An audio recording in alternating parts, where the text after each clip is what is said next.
Today's Bible story comes from Matthew chapter 2. The Savior that God promised was finally here. It was Jesus, who was born as a baby to Mary. It was a joyful time. Now, King Herod was the king when Jesus was born. And Magi, or wise men, traveled into town.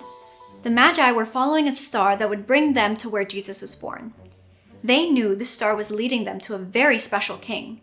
So they came to see King Herod and asked where the new king was. They told Herod they wanted to worship him. King Herod was not happy to hear about this new king. After all, wasn't he the king?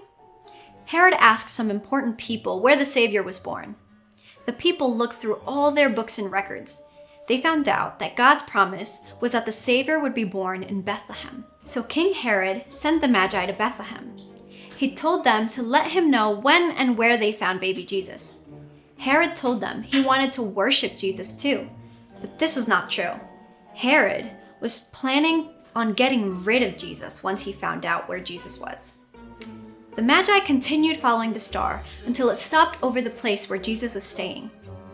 The Magi were filled with joy to finally find Jesus.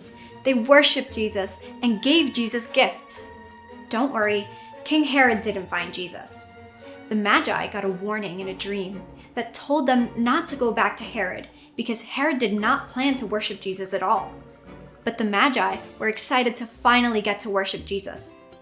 We are invited to worship Jesus too. Jesus was God's gift to everyone, so it makes sense that everyone is invited to worship Jesus.